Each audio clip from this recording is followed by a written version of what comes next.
बिस्मिल्लाहिर्रहमानिर्रहीम। अस्सलाम वालेकुम 10th क्लास। कैसे हैं स्टूडेंट्स? मैं उम्मीद करती हूँ सब ठीक होंगे।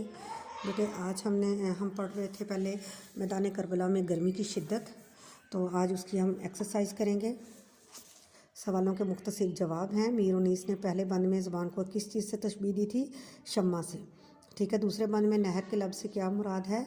कि नहर वो हमने उसमें पढ़ा था दूसरे बंद में कि नहर जो थी वो मुंह तक हिद्दत और गर्मी की शिद्दत से हुई थी, और पानी जो था उसके लब जो थे दरिया के वो सूखे हुए थे, और पानी खोलते हुए दरिया फ़रात का पानी जो था वो खोलता हुआ नज़र आ रहा था। ठीक है। शायर के बयान के मुताबिक दरिया फ़रात के पानी पर धूप का क्या असर हुआ था? कि नहर जो थी वो दरिया फ़रात का पानी जो था वो धूप की वजह से खोला हुआ था। शायरी में उसकी वजह शोहरत क्या है? उनकी वजह शोहरत है मरसिया नगारी। हैयत के अतबार से इस नज़म में मैदान करबला में गर्मी की शिद्दत को क्या कहेंगे? हैयत के अतबार से ये भी आपने सवाल देखना है कि इसको कौन सी इसको मरसिया कहेंगे या इसको मरसिया है या नूहा है, ये आपने इसको देखना है और ये सवाल आपने करना है। ठीक है।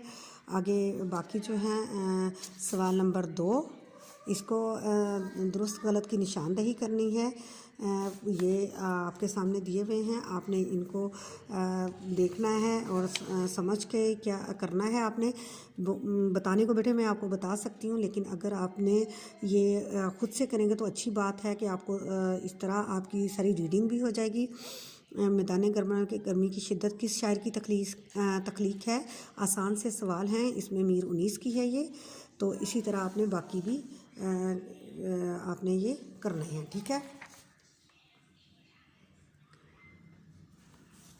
अल्फाज के मुतरादिफ लिखने हैं। इसमें है आफ्ताब को उसके हम मानी लफ्ज़ लिखने हैं। आफ्ताब का है सूरज, मस्कन है रहाइश, आबाद होना। बंजर ज़रखेज़ है। आहू किसको कहते हैं? हिरन। गर्दाब क्या है? पानी का चक्कर जो लहर आ रही है ऊपर नीचे हो रही है। माही मछली। ठीक है। आगे है सवाल नंबर 6।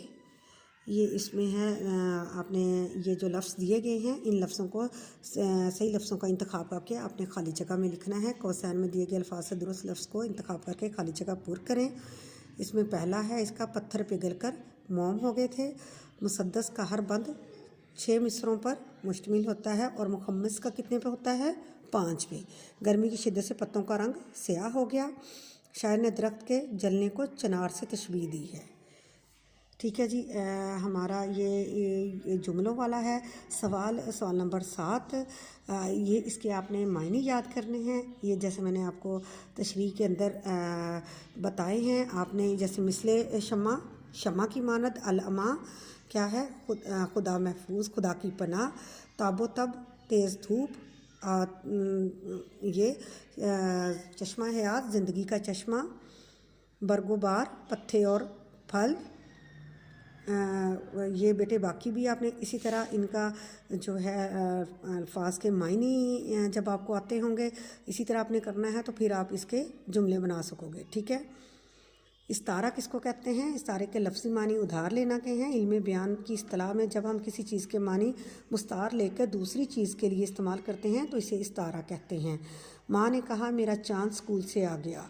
अब मेरा चाँद क्या वाक़तन चाँद है बच्चा, लेकिन उन्होंने अपने बच्चे के बारे में उन्होंने बच्चे को चाँद से तशबीह दी, प्यार से कहा है।